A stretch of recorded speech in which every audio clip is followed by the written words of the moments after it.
The thing I keep coming back to is how ordinary the road looked. I'm 40 miles west of Amarillo on I-40, hauling 40,000 pounds of refrigerated produce to a distribution yard outside Albuquerque. And it's the dead middle of the night. My name's Cole Banner. I've been driving this stretch for 9 years. I know every mile marker, every gas station with bad coffee, every overpass where the wind tries to walk you out of your lane. There is nothing on this road at 2 in the morning. That's the point of 2 in the morning. The radio was on low, some classic rock station out of Amarillo that fades when the terrain dips. I wasn't really listening. You learn to let it run under your thoughts like a faucet. Then the song stopped in the middle. Not faded, stopped, cut clean the way a hand pulls a needle off a record. And a man's voice came on. And the first thing I noticed was that it wasn't the DJ. The DJ had a smooth, oiled, 3 in the morning voice. This was a different man, and he was reading. We interrupt this broadcast for an emergency bulletin from the Department of Health and Human Services. I turned it up. Reflex. You hear emergency, and your hand moves before your brain does.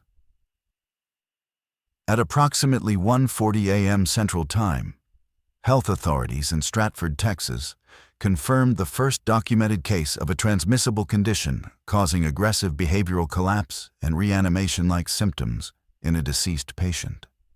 Residents in Sherman County are advised to remain indoors. Do not approach affected individuals. Further information will follow. Then the song came back on, mid-chorus, like nothing happened. I want to be honest with you about what I felt in that moment, because everything after this depends on you believing me. I didn't feel fear. I felt embarrassed. I felt the specific embarrassment of a grown man who's been fooled by a radio prank. And I actually said out loud, to nobody, "Real funny." Stratford is 60 miles north of me. I'd passed the turnoff for it 90 minutes ago. I reached to change the station. And every station was reading the same words. I don't mean similar words. I mean the same words, in the same flat voice, on every frequency I could pull. I went up the dial slow at first, then fast, the way you do when you can't believe what you're hearing. Country station, the bulletin. Spanish language station, a man reading it in Spanish, but I caught reanimation and Stratford. Sports talk, dead air. Then the bulletin, the AM band, where it's all preachers and conspiracy guys. At this hour, the bulletin.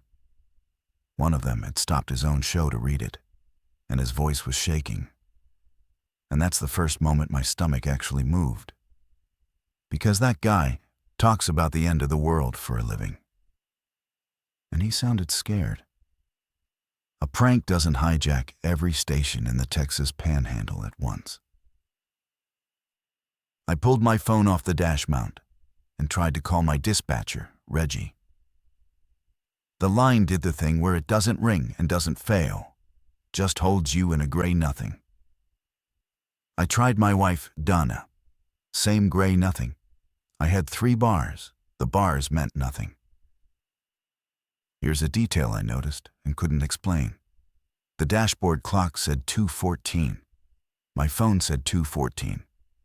But the radio bulletin had said the confirmation happened at 1:40. And the DJ's last words before the cut had been a time check. He'd said 2:11 in the morning. So this thing had been confirmed 30 minutes before I heard the first word about it. And in those 30 minutes, everyone with a microphone in this part of the country had agreed to say exactly the same sentence. That kind of agreement doesn't happen fast. That kind of agreement is built ahead of time for something they were already afraid of. I kept driving west. My hands were at 10 and 2 for the first time in years. Up ahead, maybe 2 miles, I saw brake lights. A lot of them, stacked up where there shouldn't be anything at all. Traffic on I-40 at 2 a.m. is a few trucks and the occasional fool in a hurry. It is never a wall of red. But that's what was coming up. A clot of taillights, maybe 30 vehicles, slowing from 75 to 40 to a crawl. And I came down through the gears with them, air brakes hissing, watching the gap close. Then the CB crackled. I keep it on out of habit. Channel 19, the trucker channel. Mostly silent these days because everybody's got phones. But it lit up now. Anybody got eyes on the front of this mess? What are we stopped for? Cops got the road. Both lanes. Lights but no siren. It ain't a cop. A third voice, older, gravel in it. Cop don't stand in the road like that. He's just standing there. I rolled my window down an inch. Cold desert air. And under the diesel idle I could hear it, no siren, no engine. Just the low murmur of stopped vehicles. And far ahead, something that might have been a voice on a bullhorn, too far to make out. The CB again. The younger voice. And now it had an edge. Y'all seeing this? Guy 2 cars up just got out and he's walking up the shoulder toward the lights. On foot, in the middle of the interstate. Get back in your truck, son. I ain't moving. I keyed the mic. First time all night. Anybody know what was on the radio? The Stratford thing. Silence on the channel. A long one. Then the gravel voice quieter. We heard it. We're trying not to think about it. And up ahead, very clearly now, somebody started to scream. The scream didn't stop the way a normal scream stops. It didn't taper. It got cut, like the song earlier. And the silence after it was worse than the sound. I want to be precise about what I could and couldn't see. Because in the dark, with 30 sets of headlights pointing the same way, your eyes lie to you. I was 8 or 9 vehicles back. The road curved gently left. The flashing lights at the front, red and blue, strobed the whole scene, so everything moved in stutters. Here and then here and then here, never smooth. In one of those stutters I saw figures on the road. Standing, not walking, not running. Standing the way the older driver had said the cop was standing, like a thing that had forgotten what it was about to do.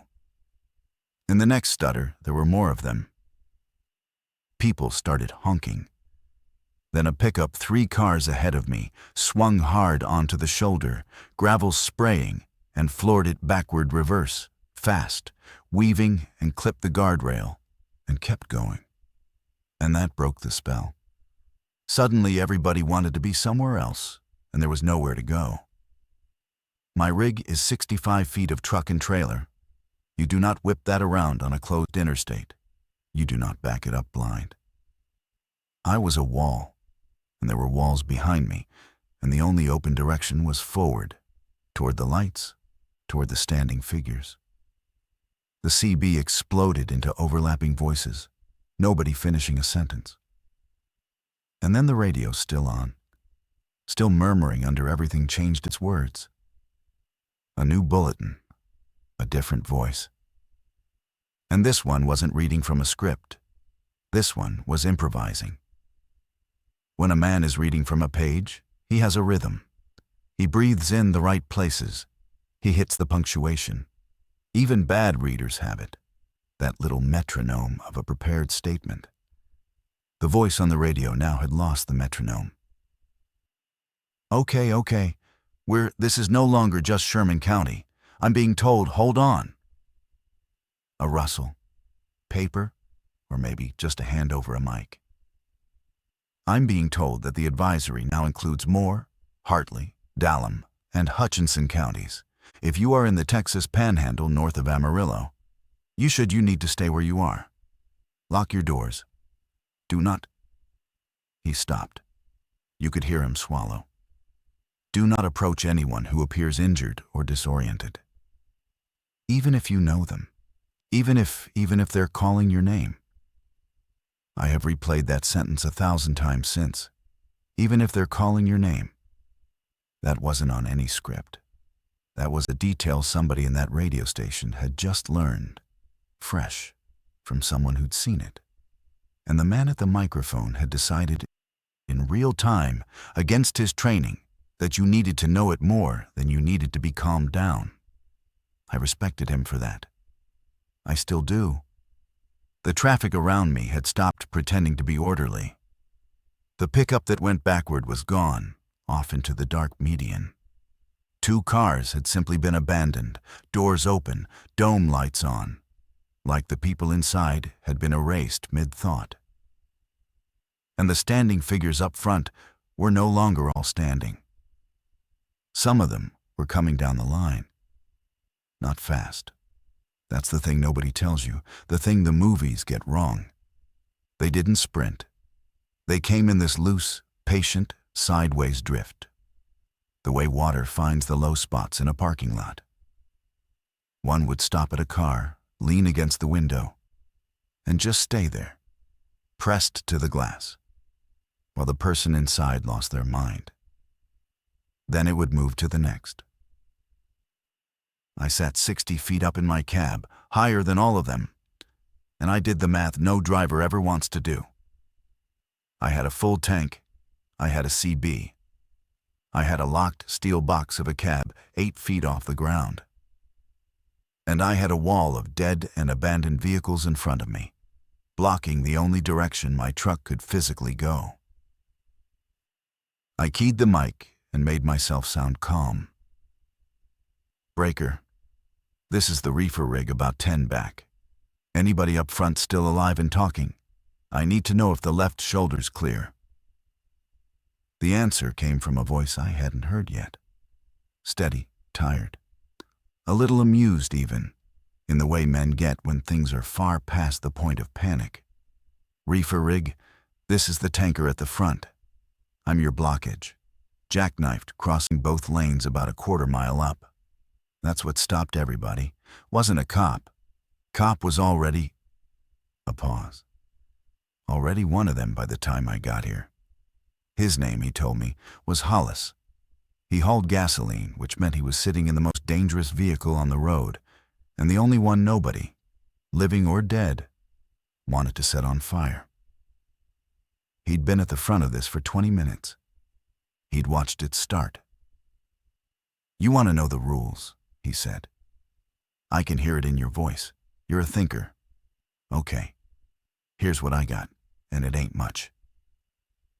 I want to give you Hollis's rules the way he gave them to me, because they're the only thing that kept me alive, and somebody listening might need them.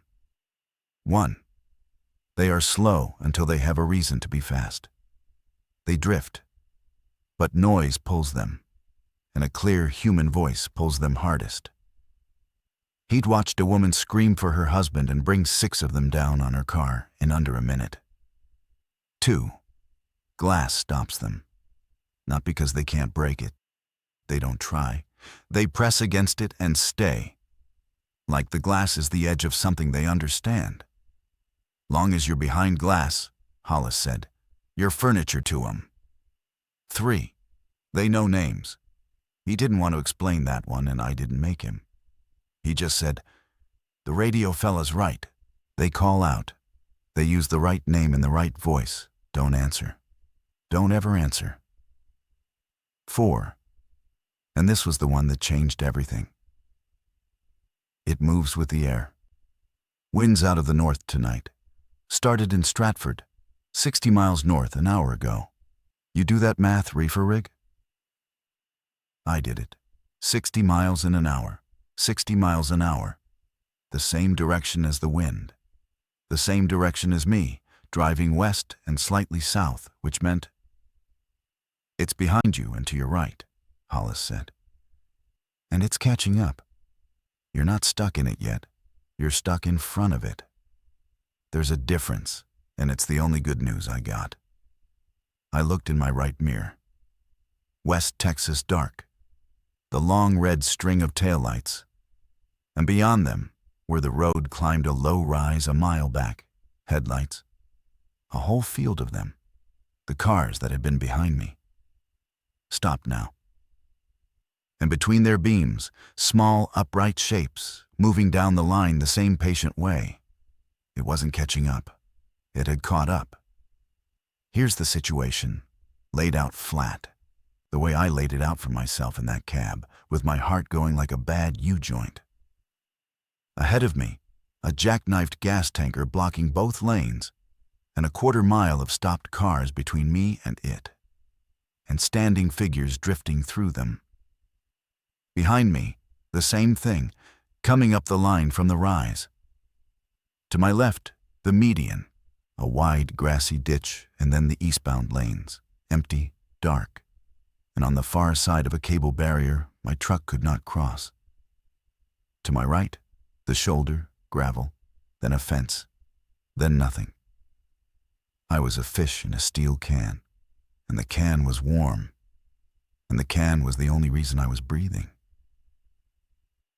The CB had thinned out.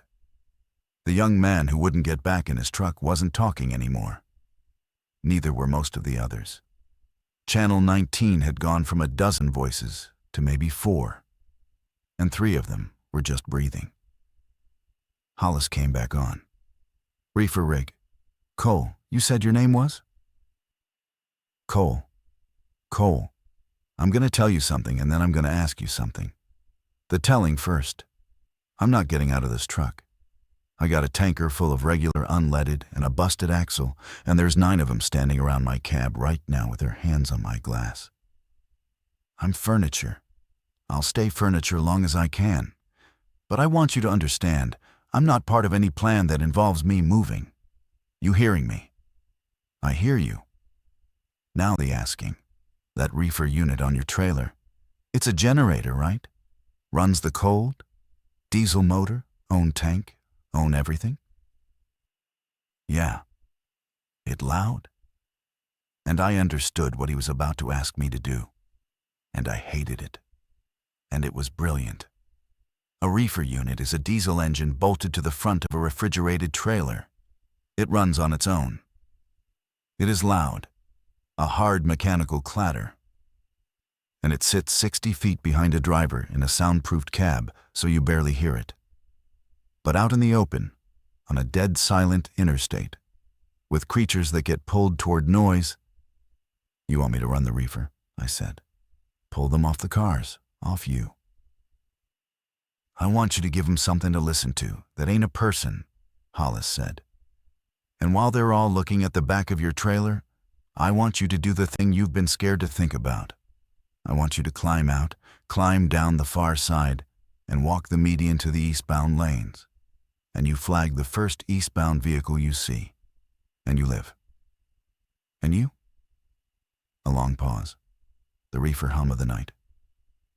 "I'm furniture, Cole. Furniture stays." I didn't answer right away. You don't, when a man tells you he's decided to die so you can run. So instead, I argued. The way you argue, looking for the crack in it. If I start the reefer and climb down, they hear me climb down. I'm a person making person noise. Reefer's louder than you, lot louder. You'll be a whisper next to a chainsaw. And if one of them's already in the median, then you got a problem I can't fix from here. Honest. He never once lied to make it easier. But I've been watching him an hour. They don't go to the empty dark. They go where the people are. The median's empty. The eastbound's empty. You walk toward nothing, Cole. That's the trick. Everybody's instinct is to run toward light and people, and that's exactly where they all are. You walk toward nothing. I looked left, into the median. Black grass. A drainage ditch I couldn't see the bottom of. And beyond it, the empty eastbound lanes shining faintly under a quarter moon. The most beautiful nothing I'd ever seen. "Cole." Hollis's voice had changed, lower. "I need you to decide now, son, because I got a problem developing up here. My glass on the passenger side there's one of them that ain't pressing. It's hitting. First one I've seen hit. Something's changing in him, and I don't think we got the hour I thought we had." The radio, under all of it, was still going. The improvising man had stopped improvising.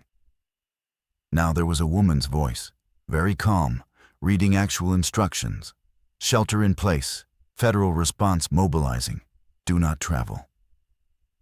And then, in the middle of her calm sentence, she said a word that wasn't part of it. She said, "Mom?" Just like that. A grown woman on a federal emergency broadcast, in the middle of telling the country to stay indoors, stopped and said, "Mom?" in the small voice of a child. And then the broadcast cut to a tone. The long, flat tone. The one they test once a month and you never think about. I reached behind my seat for the switch panel. "Hollis," I said, "tell me how to start the reefer from the cab." He talked me through it like a father teaching a kid to drive. There's a control box, microprocessor, little screen. You don't even have to leave your seat. Most of these you can prime and crank from the panel if your truck's wired smart. Yours wired smart, Cole? It was. A 21 Cascadia with the in-cab reefer monitor. A thing I'd cursed for beeping at me about set point alarms for 2 years and never once been grateful for until that second.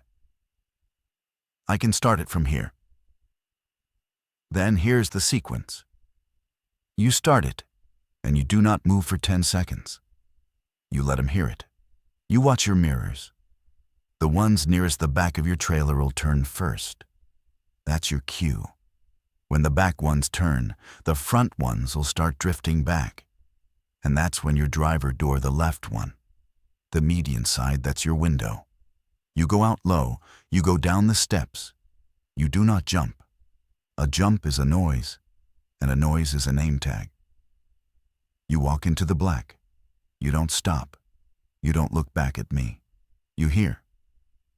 You will want to look back at me, and you will not.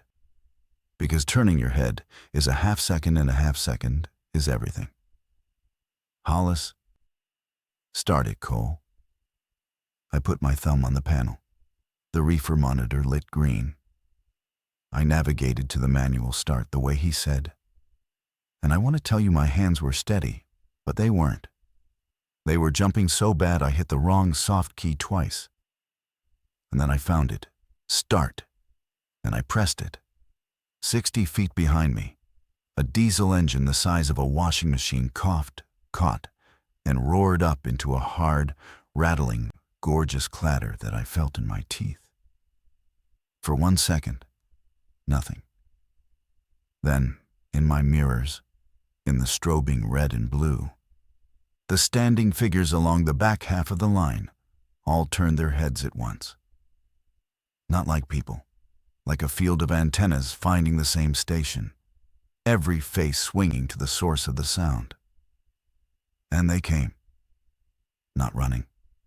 That patient, terrible drift, but all in one direction now, toward the back of my trailer, away from the cabs, away from Hollis up front, away from the median. "They're turning," I said. "I told you. Now count your front ones." I looked forward. The figures near the head of the line, near the tanker, were slower to react. But one by one, they were peeling off the cars, drifting back along the shoulder toward the noise. They're coming off the cars. Off mine. I looked at the tanker, a quarter-mile up, lit in its own hazards. The shapes around it were thinning. "Off yours," I said. "Hollis, they're coming off yours." "Good," he said. "Then go." I have opened that driver's door 10,000 times. It is the most ordinary motion of my life. I have done it sleepy, drunk on tiredness, in rain, in 110-degree heat with my shirt stuck to my back. I had never once been afraid of it. I pulled the handle, and the door swung out into the cold, and the dome light came on. I'd forgotten the dome light. I should have killed it. But there was no time, and Hollis had said go. And I went out left, median side, low, my boot finding the top step by memory. The reefer clattered behind me, enormous, swallowing every other sound. And I understood instantly what Hollis meant about being a whisper next to a chainsaw. I could have shouted and not heard myself. I went down the steps, 2, 3, 4, and my boots hit gravel. And then I was off the gravel and into the grass, and the grass was wet and tall, and it grabbed at my legs. I walked toward nothing. The median sloped down into the ditch. The ground went soft, and then there was an inch of cold water at the bottom that filled my boots, and I didn't stop. Hollis said, "Don't stop." And I came up the far side into the eastbound shoulder grass. And the whole time, the only thing in the universe was the back of my own trailer behind me, lit up, with the dome light glowing like a beacon and the dead drifting toward the engine's roar in a slow, patient crowd. I did not look back at Hollis. I want that on the record. He asked me not to, and I didn't. I crossed the eastbound shoulder and stepped over the rumble strip onto the empty pavement, and I was standing in the middle of Interstate 40 facing east, alone in the dark, with my truck and everyone in it now on the far side of a wide, black median. And for one impossible second, it was quiet enough I'd put distance between me and the reefer that I could hear my own breath and my own heart and the wind. The wind out of the north, crossing the road from my right to my left, carrying the cold, carrying the engine sound, carrying. And this is the part I almost can't say carrying voices. From the median I had just crossed, from the grass, names, a whole soft chorus of names drifting on the north wind, none of them mine. Yet, I started walking east up the dead center of the empty lanes, and behind me the radio in my abandoned cab was still playing the long, flat tone. And ahead of me, the road ran black and straight to the edge of the world. The thing about an interstate at night, even a dead one, is that it's never truly empty for long. Someone is always coming. The whole country is a circulatory system, and the trucks are the blood.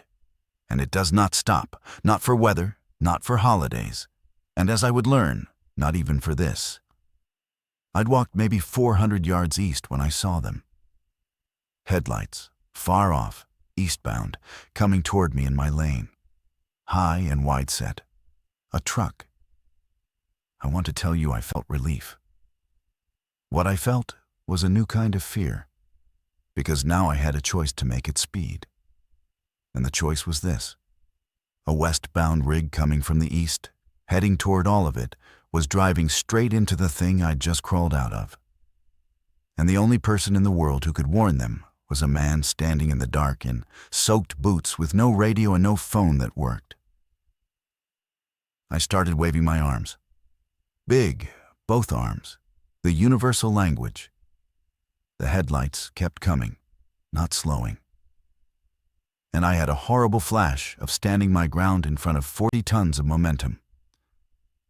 And at the last reasonable second, I stepped off into the shoulder and kept waving. The truck blew past me at 70.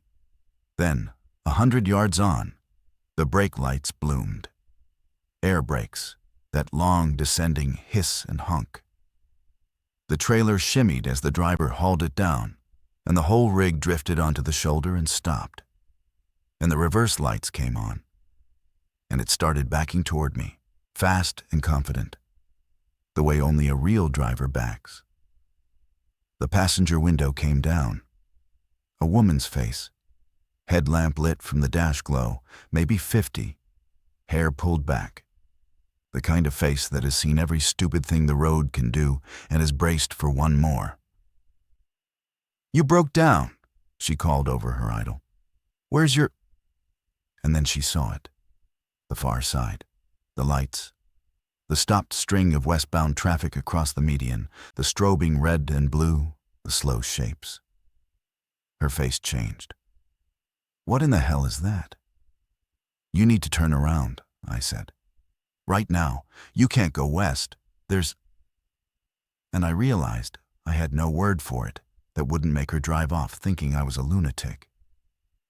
So I used the only word the radio had given me. There's an infection. It came down from Stratford. It's on the road. It moves with the wind, and it's headed this way. She looked at me for a long second. Then she said, "Get in." Her name was Marisol. She'd been driving 26 years, longer than I'd been alive, plus change. And she hauled auto parts out of a plant in Tennessee. And she had a CB and a satellite radio and a phone that, like mine, gave her bars and gave her nothing. I climbed up into her passenger seat, soaking wet and shaking, and she handed me a thermos lid of coffee without a word, and put the truck in gear, and pulled us forward, east, away. And only then did she start asking questions. I told her everything. Stratford, the bulletin on every station, the wall of cars, Hollis and his rules, the reefer trick, the walk through the ditch, the voices in the grass calling names. I told it fast, and probably badly, and she didn't interrupt once. Just drove and listened with her jaws set. And when I got to the end, she was quiet for a mile. Then she reached over and turned up her satellite radio. It was a national news channel. And the calm woman who'd said "Mom" was gone, replaced by an anchor team in full crisis mode. And what they were saying took the floor out from under me. It wasn't just Texas. While I'd been walking through a ditch, the wind had kept blowing, and the thing had kept moving. And there were now confirmed reports in the Oklahoma Panhandle, in southwest Kansas, in eastern New Mexico. A line of it, a front. The anchors kept using weather words because weather words were the only words anybody had. A front, advancing southeast at roughly highway speed, following the prevailing wind. The CDC was using the phrase aerosol-correlated behavioral pathogen, and admitting in the same breath that they didn't know if that was right, that nothing about the transmission made sense, that it shouldn't move this fast or this coherently, that pathogens don't have a heading. "It's got a heading," Marisol said quietly. "Pathogens don't have a heading." That's what they said. I heard what they said. She tapped the wheel.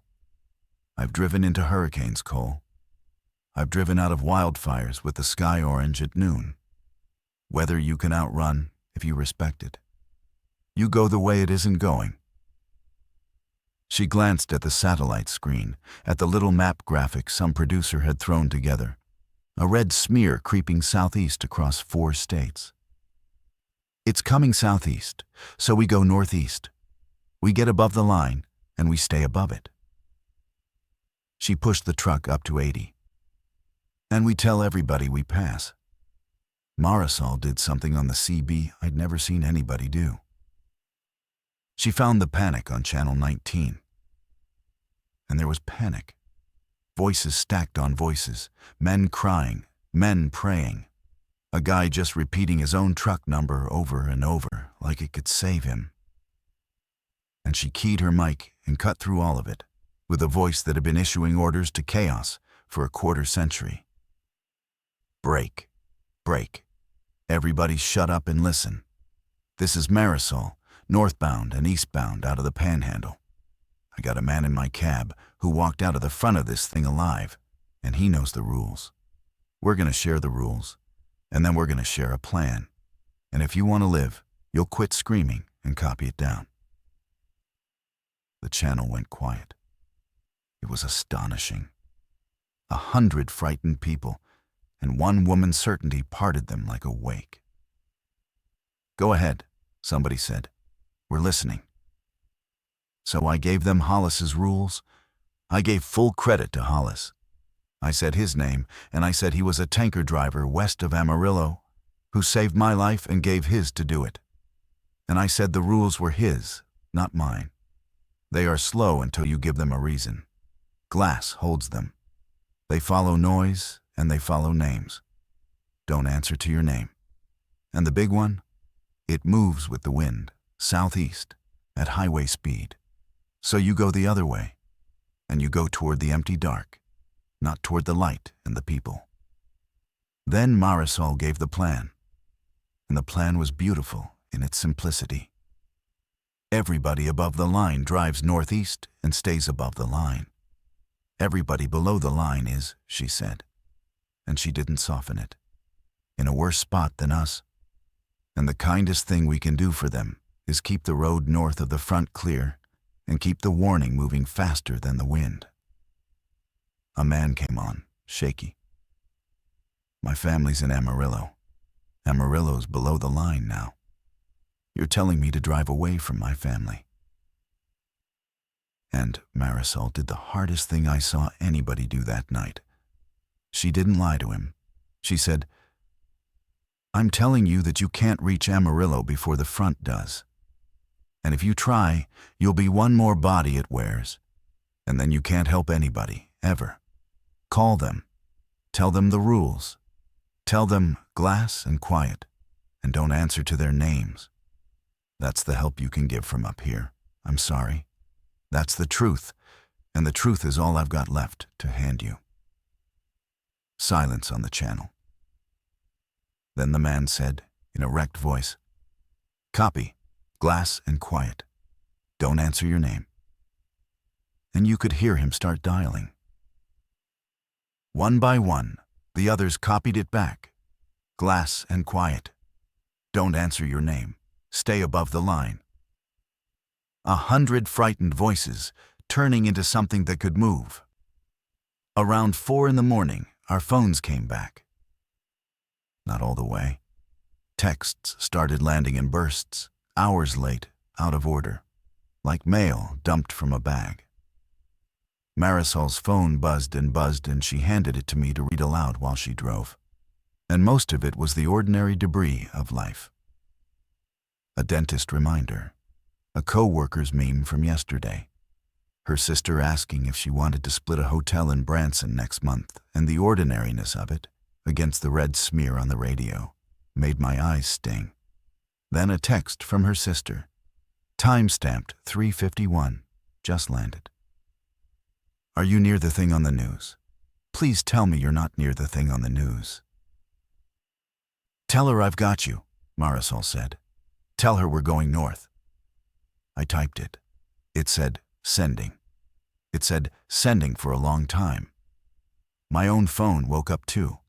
Texts from Dana, my wife, stacked up. The first one, 2:30. Saw the news, are you out there? Then 2:45. Cole, answer me.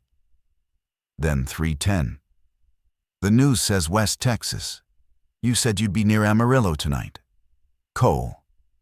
Then 3:40. And this one I read twice before I could read it out loud.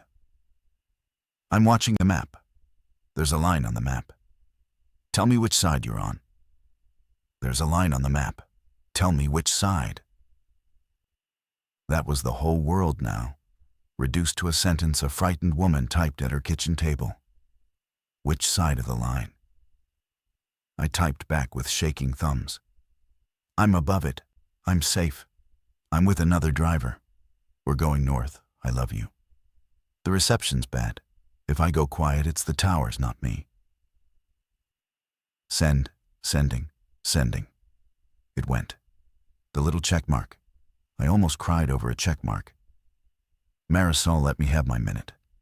Then, gently, professionally, she brought me back. What's the map say? The actual map, not the news graphic. Pull up a real one. I did.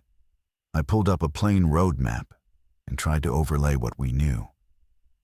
The front had started in Stratford around 1:40. It was now a little after 4. 2.5 hours. At 60 miles an hour, that's 150 miles of advance, southeast, fanning as it went. I traced it with my finger, and my finger covered Amarillo. Covered the route I'd been on. Reached toward Lubbock, toward Childress, a red hand opening across the bottom of the Texas Panhandle. And then I noticed the thing that made my blood go cold all over again.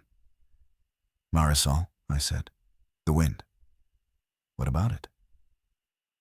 It's supposed to shift after dawn. The forecast. The north wind's supposed to swing around and come out of the southwest by mid-morning. She understood before I finished. If the wind turned, the front turned. And we were northeast. We had maybe 3 hours until dawn. And dawn was when the wind was supposed to swing. And when the wind swung, everything we'd built our survival on inverted. Above the line only meant safe if the line kept moving away from you. If the wind came around to the southwest, the front would stop chasing the people below us and start climbing toward the people above us. Toward us. Toward the whole convoy I'd just talked into driving northeast, into what I'd promised was safety. I told Marisol and she didn't flinch. But her hands changed on the wheel, that small tightening that meant she was recalculating everything. Then northeast isn't far enough, she said. Northeast just buys us till mid-morning.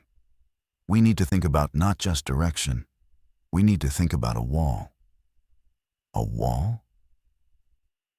Something the wind can't carry it past. You said it moves with the air. Aerosol, the radio said. So what stops air? What breaks up a wind? She was thinking out loud now, fast, the way you do when the answer matters more than sounding smart. Terrain. Big terrain. A wind comes off the plains and hits a mountain range, and it dumps its rain, and it dies. That's why it rains on one side of a mountain and not the other. I saw it. We get behind mountains. We get behind the front range, the Rockies. We run northeast to get clear of the current front. Then we cut northwest, hard. And we put the mountains between us and the open plains, and we let the geography do what no truck can do. She tapped the satellite screen, the news map. Whatever this is, it rode the flat ground from Stratford because the flat ground let the wind run 150 miles in a straight line. You don't get a straight 150-mile wind in the mountains. The land breaks it up, eddies, updrafts, dead air in the valleys. That's a theory? It's the best theory anybody said all night, including the CDC, and they got a building full of doctors. She allowed herself the smallest grim smile. Besides, it's a place to point the truck. You ever notice that? Long as you got a place to point the truck, you're not lost. The second you don't, you're already dead. You just haven't stopped moving yet. I keyed the CB and put it to the convoy, all of it. Marisol's mountain theory and the wind shift and the new heading. I braced for argument. Instead, I got something that scared me worse than argument. I got gratitude. Dozens of people latching onto a plan because the plan was a place to point the truck, and not one of them with the information to know whether it was right. I'd talked 100 strangers off the panic ledge with Hollis's rules. Now I was steering them toward mountains on a hunch. If we were wrong, it'd be my voice they remembered being wrong. Dawn on the high plains doesn't break, it seeps. The black goes gray, and the gray goes the color of dishwater, and then, all at once, the land is just there, flat and endless and the color of a lion. And you realize you've been driving through a country you couldn't see. We were northeast of Amarillo by then, up in the Oklahoma Panhandle, running on a state highway because Marisol wanted off the interstate. Interstates are where the people are, and the people are where it goes. And the convoy had thinned and scattered into smaller groups taking different routes, all of them aimed, loosely, at the same idea. Get clear. Then get behind the mountains. The radio had changed character with the dawn. The all-night crisis voices had handed off to a daytime team that sounded more rested and more afraid. Because now there were daylight pictures, and the daylight pictures were on every screen in America. And I will not describe them in detail because Marisol turned the volume down when they started describing them and said, "Quiet. You don't need that in your head. You saw the real thing. You don't need the TV version on top of it. What I did need was the weather. And the weather came at 6:50 a.m. And the meteorologist's voice was the most important voice in the country now, and he knew it, and it had aged him. The surface wind across the southern plains, he said, is forecast to veer through the morning hours, shifting from northerly to southwesterly behind an approaching system. A pause. The same pause the radio man had given hours ago, the pause of a professional deciding to break protocol. I'll just say it plainly, because I think people need it said plainly. If the phenomenon is moving with the wind, and the wind is going to shift, then the areas that have been spared because they were upwind are not going to stay spared.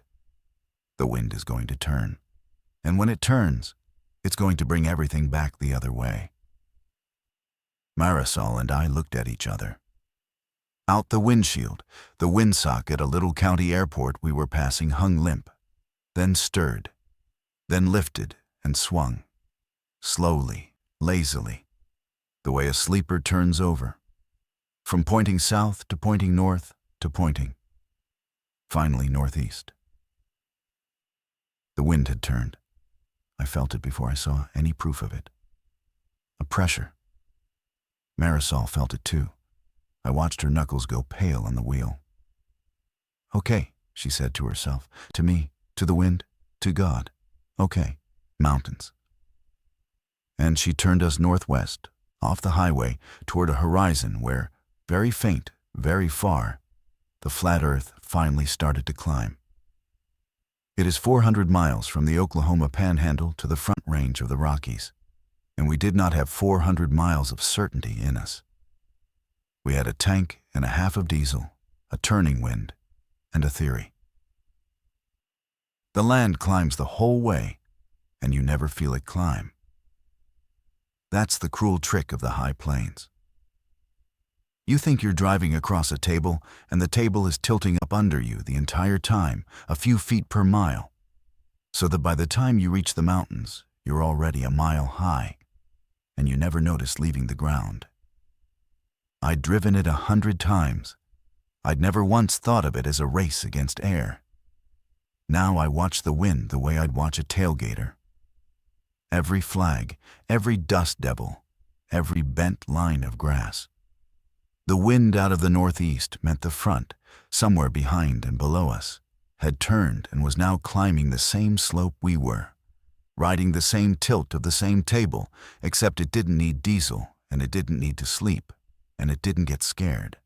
Marisol drove like the professional she was, which is to say she drove boring, no heroics.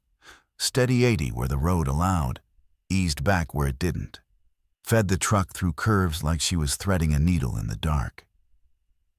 Fast is sloppy, she said, when I caught myself willing her to push it. Sloppy is a ditch is a dead truck, and a dead truck is the same as catching it. The wind doesn't make mistakes, Cole, so we don't get to make any either. We talked, to stay awake, to stay human. She told me about her late husband, also a driver, gone 6 years, Hart. She told me about her sister in Branson and the hotel they'd never now split. I told her about Dana, about the house we were 2 years into a 30-year note on, about how the last real conversation we'd had before I left was an argument about a dishwasher, and how I'd give the house and the truck and 10 years of my life to have that argument again right now. My phone buzzed. Dana, 7:20. The map shows the line turning. It's coming back north. Cole, the line is coming back toward where you said you were. Where are you now? I looked at our little blue dot crawling northwest across the screen, and at the red smear behind us, climbing. Tell her the truth, Marisol said, without being asked. She'd learned my silences already. Always the truth. The truth's the only thing that's held up all night.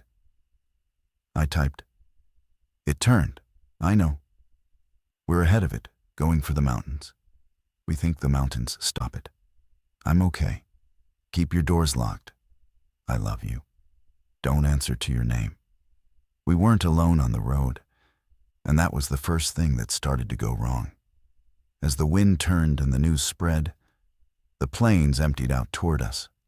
Everybody below the line, everybody who'd been told to shelter in place and had watched the line come back toward them anyway, made the same calculation we had. Go northwest. Go for the high country. Go where the wind dies. And the only roads that went that way were the ones we were on. By mid-morning, the empty county highway had cars on it. Then a lot of cars. Then the thing Marisol feared most. A slowdown. A clot of taillights. The same red wall I'd come down through 12 hours and a lifetime ago. Except now it was daylight, and now I knew exactly what a slowdown could become. No, Marisol said, very quietly looking at it. No, not this. Anything but this. Because here was the trap. And she saw it whole in an instant, and so did I. A slowdown is people. People in a clot or noise and panic and names. And the front was behind us, climbing, and if it caught a stationary clot of frightened people on an open road, it wouldn't be a tragedy, it would be a harvest. And every one of those harvested people would become part of the front, and the front would get bigger. And that's how the thing had grown all night, not by spreading, but by being fed. We can't stop, I said. We can't pass either. Look at it.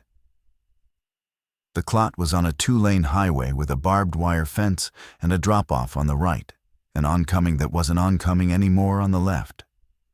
60 feet of truck. No median. No shoulder worth the name.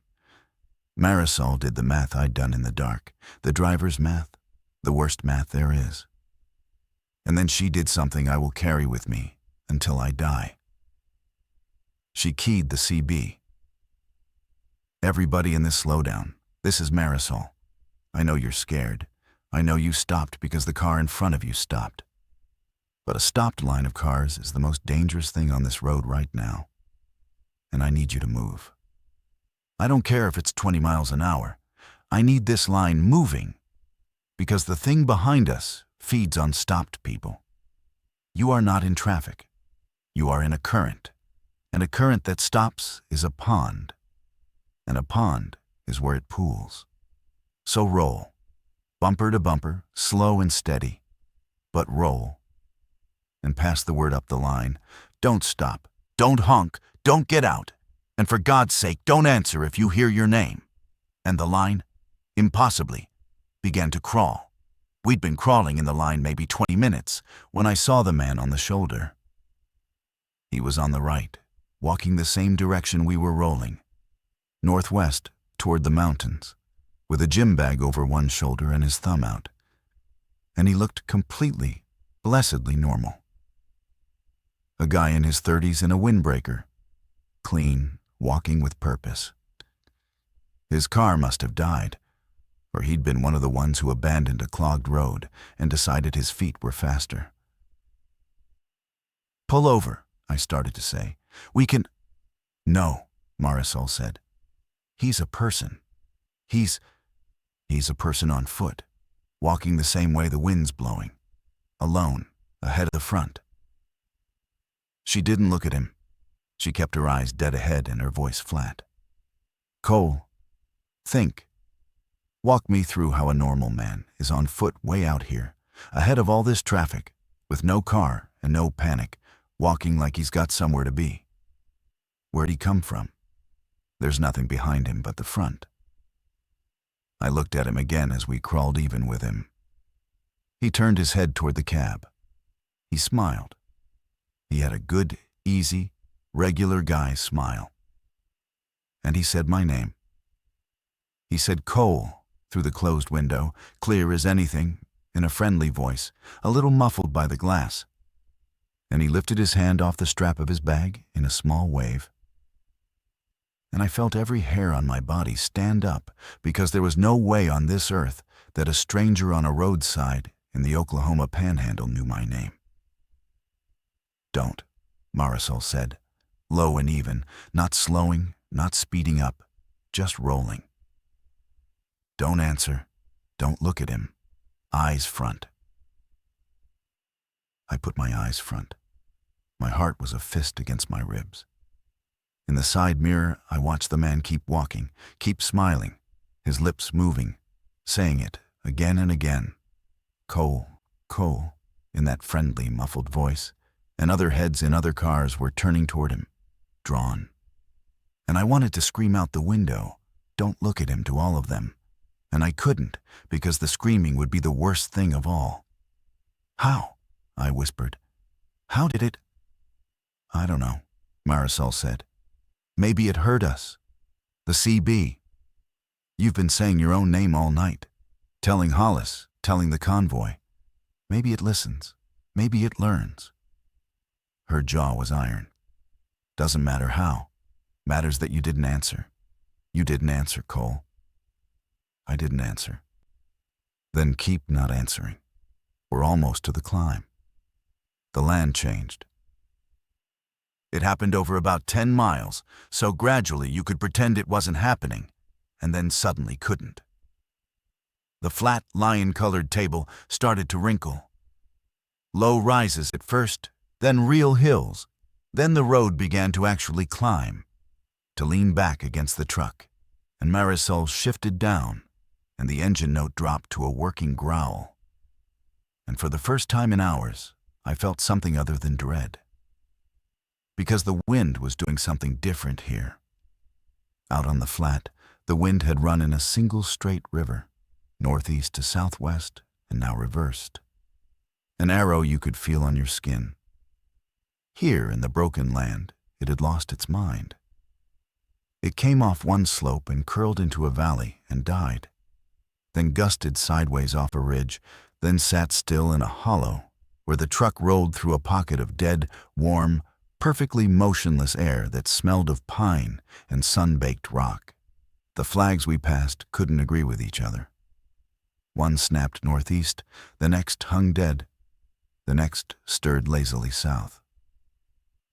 "You feel that," Marisol said. And there was something in her voice I hadn't heard all night. Hope, maybe. The dangerous kind. The wind can't hold a line in here. It breaks up, just like I said. She glanced at me. If it moves with the wind, and the wind can't move straight, then it can't move straight either. It can't ride a curl of air up a canyon and keep its heading. The land takes the heading away from it. I watched the windsocks disagree, and I let myself, for the first time since 2:14 a.m., believe we might live. Then the radio, which had been our companion and our oracle all night, gave us the confirmation and the cost in the same breath. The meteorologist again, the aged voice. "We are seeing, and I want to be careful. We are seeing the advance slow, significantly, along the higher terrain of the Eastern Rockies and the Sangre de Cristo foothills. The progression that moved 150 miles across flat ground in 2 hours has moved less than 20 in the same time once it reached complex terrain. The mountains appear to be, for lack of a better word, breaking it up." Marisol let out a breath she might have been holding for 400 miles. "But," the meteorologist said, "and there's always a but." And you could hear him brace, and so did we. "But the populated valleys along the Front Range, Denver, Colorado Springs, Pueblo, the whole I-25 corridor sit right at the base of those mountains, and there are 6 million people in them, and they have nowhere left to run but up." That's the part nobody had said out loud until the meteorologist said it. And once he said it, we couldn't unhear it. The mountains were the wall. The wall was real. But the wall had cities stacked against the bottom of it, like leaves against a fence.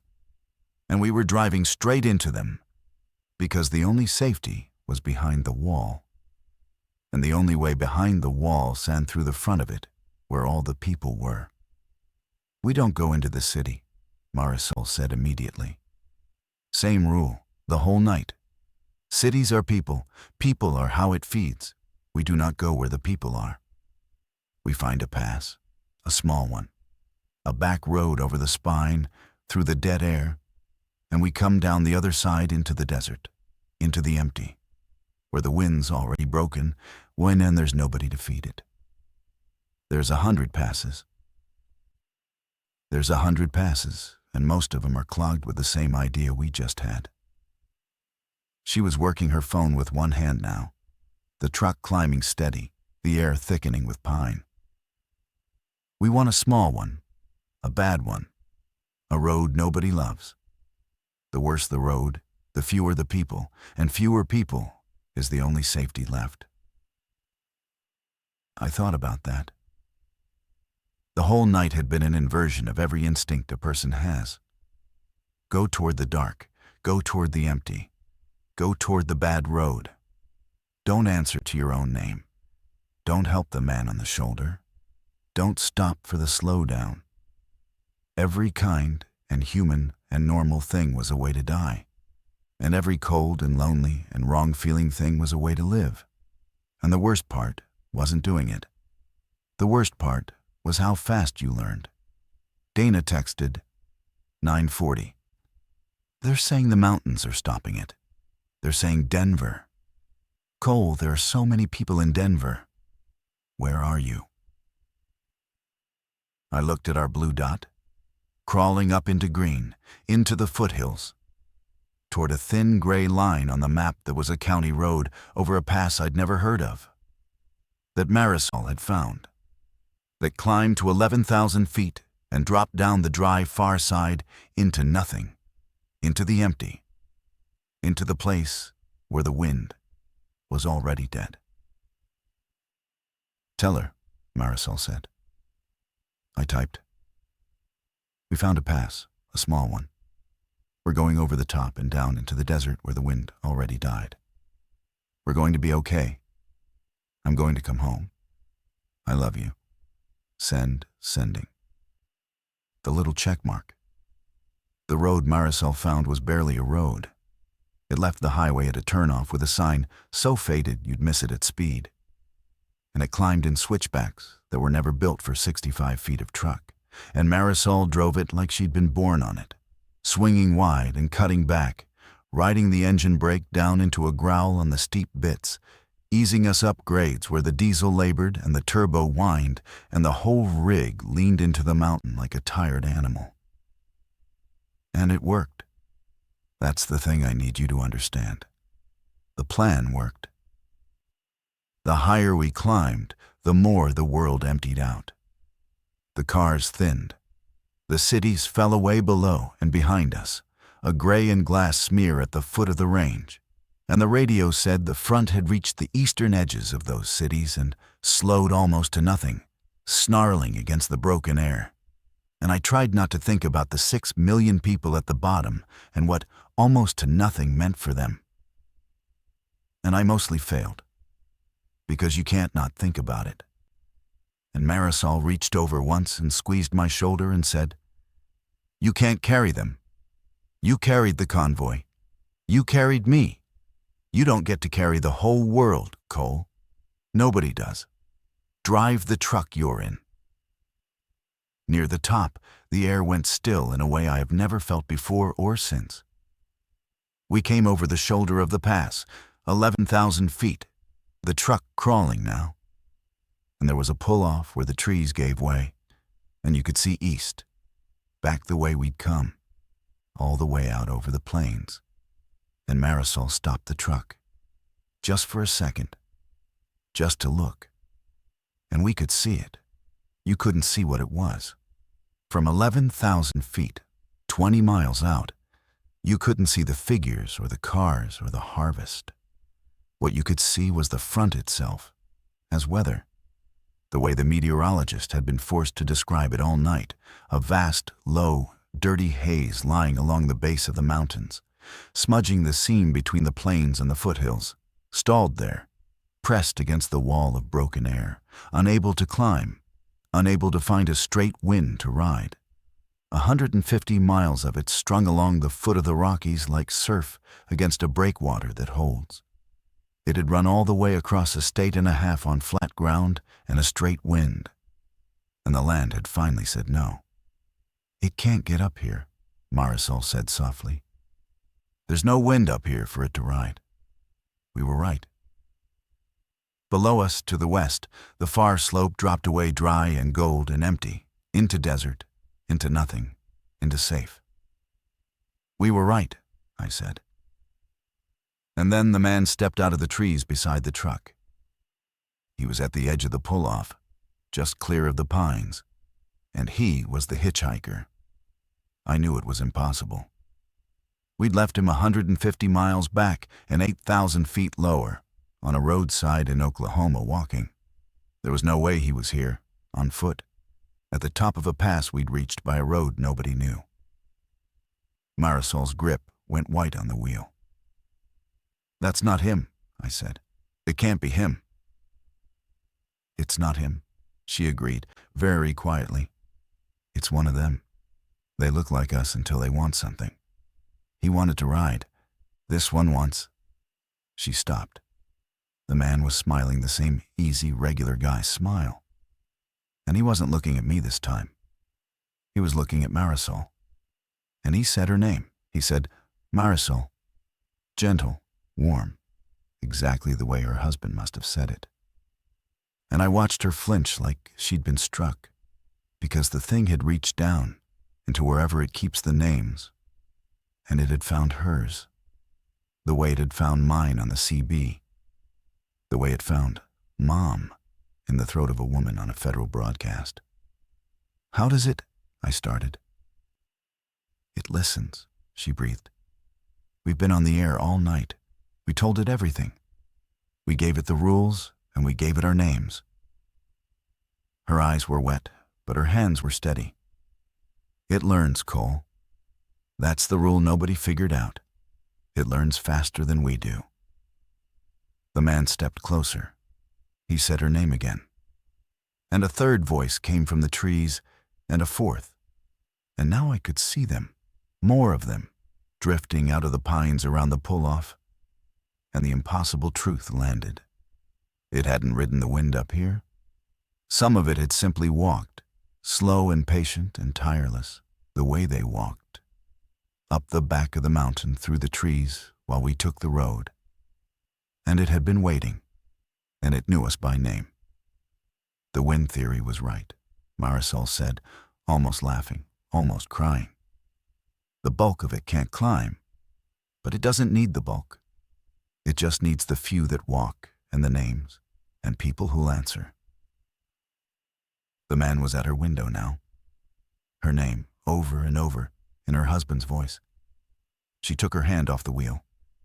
"Don't," I said. "Marisol, don't answer. Don't look at him. Eyes front." Her hand hovered, and very slowly she put it back on the wheel. "Eyes front," she said. And she dropped it into gear.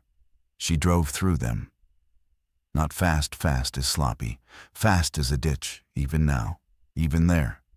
She fed the truck forward at a walk, and they didn't lunge and they didn't chase. They only pressed. Hands on the glass, faces at the windows. My name and her name fogging the cold mountain air against the doors. And we were furniture. We were behind the glass. We were boring, slow, steady-moving furniture. And they let us roll because we never once answered, and we never once looked. The man with her husband's voice walked alongside her window for 30 feet, keeping pace, saying her name. And Marisol stared straight down the dropping road with tears running flat back along her cheeks from the wind through the cracked vent. And she did not turn her head 1 degree, and she said to me, to herself, "He's not here. My Thomas is not here. My Thomas is 6 years in the ground in Knoxville, and he is at peace, and that thing does not get to wear his voice." And we crested the last of it and started down the dry side. And the trees fell behind, and the pines gave way to scrub and rock and gold and the long empty drop into the desert.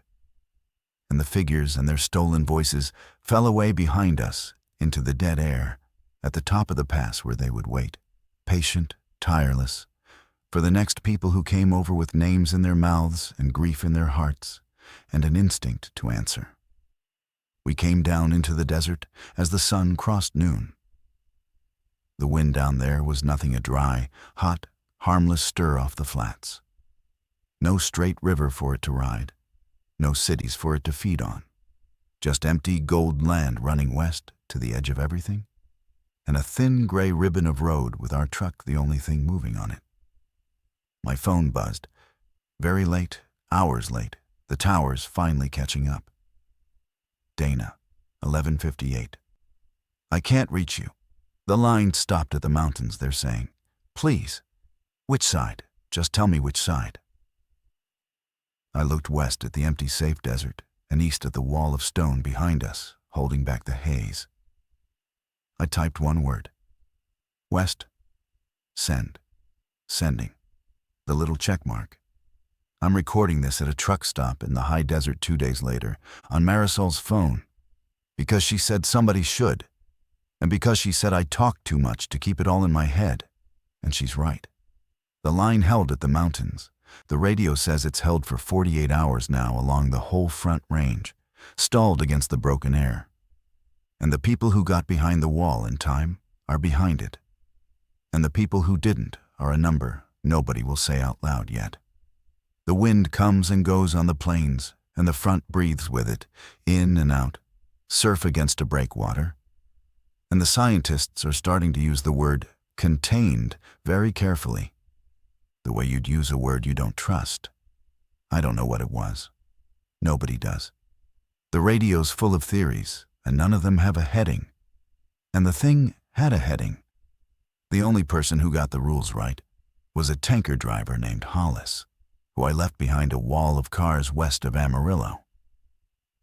And I want his name in this, because his rules saved 100 people on a CB channel, and his rules saved me, and his rules saved Marisol on a mountaintop when a dead man called her name.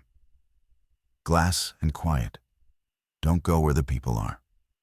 Walk toward the empty dark, and the one we learned ourselves, the one Hollis never lived to know. It learns. It listens. It will use your own name in the voice you love most. Don't answer. I keep thinking about how ordinary the road looked at 2:14 in the morning. I keep thinking about how every single thing that kept me alive felt wrong while I did it, driving away from the cities, away from the man on the shoulder, away from the slowdown, away from a voice that knew my name. The whole world's built on answering when someone calls you, on stopping for people on the road, on going toward the light. And for one night, all of that was a way to die. I got a text from Dana an hour ago. It just said, "Come home." I'm going to. I'm going west, then north, then around the long, empty way. I'm not taking the straight road. The straight road is where the wind goes,